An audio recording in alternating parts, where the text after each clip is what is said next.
বাংলাদেশের রাজনীতিতে একটি পুরনো প্রবাদ বহুবার সত্য প্রমাণিত হয়েছে। এখানে চিরস্থায়ী বন্ধু বলে কিছু নেই, চিরস্থায়ী শত্রুও নেই। আছে কেবল স্বার্থ, ক্ষমতা, হিসাব আর সময়ের সাথে বদলে যাওয়া সমীকরণ।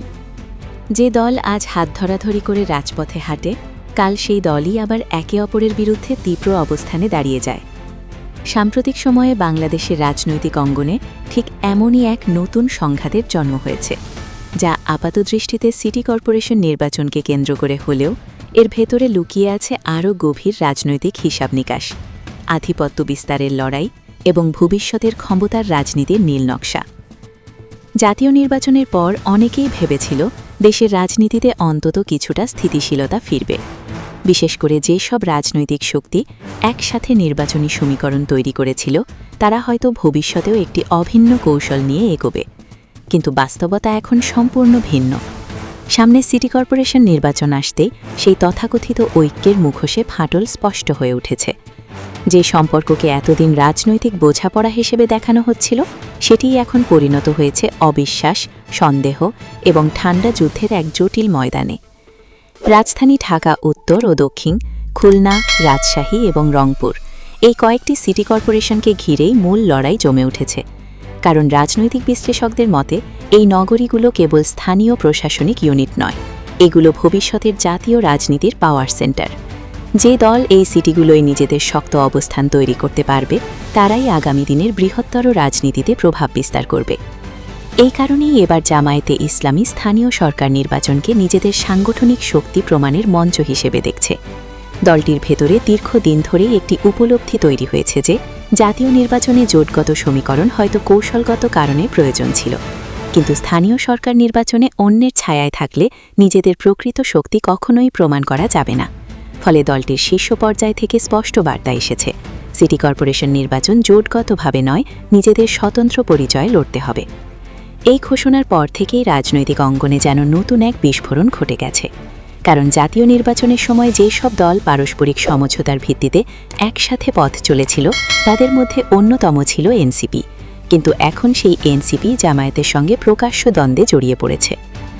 রাজনৈতিক পর্যবেক্ষকদের মতে জাতীয় নির্বাচনের সময় জামায়াত এনসিপিকে যেভাবে রাজনৈতিক স্পেস দিয়েছিল, তা ছিল অত্যন্ত বড় একটি কৌশলগত সিদ্ধান্ত। বহু আসনে ছাড় দেওয়া, সাংগঠনিক সমর্থন দেওয়া, এমনকি সংসদে তাদের অবস্থান শক্ত করার জন্য নানা ধরনের সমঝোতা, সবকিছুই করা হয়েছিল বৃহত্তর রাজনৈতিক হিসাবের অংশ হিসেবে। তখন জামায়াতের অনেক নেতাকর্মীও মনে করেছিলেন, নতুন প্রজন্মের একটি রাজনৈতিক শক্তিকে সঙ্গে নেওয়া হলে হয়তো ভবিষ্যতে একটি বৃহৎ বিরোধী বলয় তৈরি হবে। কিন্তু সময়ের সাথে সাথে সেই সম্পর্কের ভেতরেই অস্বস্তি জমতে শুরু করে। অভিযোগ ওঠে, সংসদে প্রবেশের পর থেকেই এনসিপির নেতাদের মধ্যে এক ধরনের রাজনৈতিক অহংবোধ তৈরি হয়েছে। তারা নিজেদের অবস্থানকে এমনভাবে উপস্থাপন করতে শুরু করে যেন পুরনো রাজনৈতিক দলগুলোর আর কোনো প্রয়োজন নেই। বিশেষ করে সামাজিক যোগাযোগ মাধ্যমে তাদের কর্মীদের একটি অংশ ধারাবাহিকভাবে এমন বক্তব্য দিতে থাকে যাতে বোঝানো হয় জামাত পুরনো ধ্যান ধারণার দল, তারা আধুনিক রাজনৈতিক বাস্তবতায় পিছিয়ে পড়েছে, আর এনসিপিই হচ্ছে ভবিষ্যতের একমাত্র বিকল্প শক্তি। এখান থেকেই মূলত সম্পর্কের ভাঙন শুরু হয়েছে বলে অনেকে মনে করে। কারণ রাজনীতিতে সমঝোতা তখনই টিকে থাকে যখন উভয় পক্ষ পরস্পরের শক্তি ও অবদানের প্রতি ন্যূনতম সম্মান দেখায়। কিন্তু যখন এক পক্ষ মনে করতে শুরু করে যে অন্য পক্ষকে ব্যবহার করেই তারা নিজেদের অবস্থান তৈরি করেছে এবং এখন আর সেই মিত্রের প্রয়োজন নেই, তখন সংঘাত অবশ্যম্ভাবী হয়ে ওঠে। সাম্প্রতিক সময়ে কয়েকটি ঘটনাকে ঘিরে এই দূরত্ব আরও বেড়েছে। বিশেষ করে সংরক্ষিত নারী আসন নিয়ে যে বিতর্ক তৈরি হয়েছিল, সেটি দুই পক্ষের সম্পর্কের মধ্যে বড় ধরনের অস্বস্তি তৈরি করে। জামায়াতের একটি অংশের দাবি, তারা রাজনৈতিক সৌজন্যের জায়গা থেকে এনসিপিকে সুযোগ করে দিয়েছিল, কিন্তু এনসিপি সেই সুযোগ ব্যবহার করেছে নিজেদের প্রভাব বাড়ানোর জন্য। অন্যদিকে এনসিপির নেতারা মনে করেন তারা জনগণের ভোট ও সমর্থনের কারণেই নিজেদের অবস্থান তৈরি করেছে, কারো দয়াই নয়। এই পারস্পরিক সন্দেহ ও অবিশ্বাস এখন সিটি কর্পোরেশন নির্বাচনকে ঘিরে আরও প্রকট আকার ধারণ করেছে। এনসিপি কয়েকটি গুরুত্বপূর্ণ সিটিতে নিজেদের প্রার্থী ঘোষণা করে কার্যত একটি বার্তা দিয়েছে, তারা আর কারো অধীনস্থ শক্তি হয়ে থাকতে চায় না। অন্যদিকে জামায়াতও পাল্টা নিজেদের প্রার্থী ঘোষণা করে বুঝিয়ে দিয়েছে তারা এবার নিজেদের মাঠ অন্য কারো জন্য ছেড়ে দিতে রাজি নয়।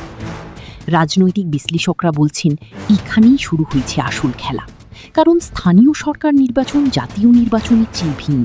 এখানে দলীয় আদর্শের পাশাপাশি সাংগঠনিক নেটওয়ার্ক, মাঠ পর্যায়ের কর্মী, ব্যক্তিগত জনপ্রিয়তা এবং দীর্ঘদিনের সামাজিক সম্পর্ক গুরুত্বপূর্ণ ভূমিকা পালন করে। আর এই জায়গায় জামাত নিজেদের অনেক বেশি শক্তিশালী মনে করে। বিশেষ করে ঢাকা, খুলনা বা রাজশাহীর মতো শহরগুলোতে দলটির দীর্ঘদিনের সাংগঠনিক উপস্থিতি রয়েছে। ছাত্র রাজনীতি, সামাজিক সংগঠন, পেশাজীবী নেটওয়ার্ক সব মিলিয়ে তারা একটি সুসংগঠিত কাঠামো গড়ে তুলেছে। এনসিপির ক্ষেত্রে সেই কাঠামো এখনও অনেকটাই দুর্বল। ফলে এককভাবে নির্বাচনে গেলে তারা কতটা ভোট টানতে পারবে সেটি নিয়ে প্রশ্ন থেকেই যাচ্ছে। তবে এনসিপিও বসে নেই। তারা নিজেদের তরুণ, আধুনিক এবং পরিবর্তনের প্রতীক হিসেবে তুলে ধরতে চাইছে। তাদের কৌশল হল পুরনো রাজনৈতিক দলগুলোর প্রতি মানুষের হতাশাকে কাজে লাগিয়ে নতুন প্রজন্মের সমর্থন আদায় করা। কিন্তু সমস্যা হচ্ছে সামাজিক যোগাযোগ মাধ্যমে জনপ্রিয়তা আর মাঠের বাস্তব রাজনীতি এক জিনিস নয়। ফেসবুকের ভাইরাল পোস্ট কিংবা ইউটিউবের আলোচনাকে ভোটে রূপান্তর করতে হলে দরকার শক্তিশালী সাংগঠনিক কাঠামো, যা এখনও এনসিপির পুরোপুরি তৈরি হয়নি। এই পুরো পরিস্থিতিকে আরও জটিল করে তুলেছে বিভিন্ন রাজনৈতিক বিশ্লেষকদের মন্তব্য। কেউ কেউ বলছেন এনসিপি আসলে স্বাধীনভাবে রাজনীতি করলেও তাদের পেছনে বড় রাজনৈতিক শক্তির প্রভাব রয়েছে। আবার অনেকে মনে করছেন পুরো বিষয়টি বাংলাদেশের বিরোধী রাজনীতির ভেতরে আধিপত্য বিস্তারের লড়াই। সবচেয়ে বেশি আলোচনায় এসেছে ট্রোজান হর্স তত্ত্ব। এই তত্ত্ব অনুযায়ী এনসিপি এমন একটি শক্তি যারা বাইরে থেকে মিত্র হিসেবে এলেও ভেতরে ভেতরে জামায়াতের সাংগঠনিক ও আদর্শিক ভিত্তিকে দুর্বল করার কাজ করছে। যদিও এই অভিযোগের পক্ষে শক্ত প্রমাণ এখনও প্রকাশে আসেনি, তারপরও রাজনৈতিক অঙ্গনে এটি নিয়ে ব্যাপক আলোচনা চলছে। অনেক বিশ্লেষক মনে করেন জাতীয় নির্বাচনের সময় এনসিপির সংসদে যাওয়ার সিদ্ধান্তই ছিল মোড় ঘুরিয়ে দেওয়া ঘটনা, কারণ তখন একটি বড় অংশ নির্বাচনী প্রক্রিয়ার বিরুদ্ধে আন্দোলনের প্রস্তুতি নিচ্ছিল। কিন্তু শেষ মুহূর্তে এনসিপি সংসদে যাওয়ার ঘোষণা দিলে পুরো রাজনৈতিক সমীকরণ বদলে যায়। এতে একদিকে আন্দোলনের গতি কমে যায়, অন্যদিকে সরকারও একটি ধরনের বৈধতার বার্তা পেয়ে যায়। এই ঘটনাকে কেন্দ্র করেই এখন প্রশ্ন উঠছে, এনসিপি আসলে কাদের রাজনৈতিক কৌশল বাস্তবায়ন করছে? তারা কি সত্যিই স্বাধীন রাজনৈতিক শক্তি, নাকি বড় কোনো দলের পরিকল্পনার অংশ? যদিও এনসিপি বরাবরই এসব অভিযোগ অস্বীকার করেছে, তবুও সন্দেহ পুরোপুরি দূর হয়নি। অন্যদিকে জামায়াতের ভেতরেও এখন নতুন করে আত্মসমালোচনা শুরু হয়েছে।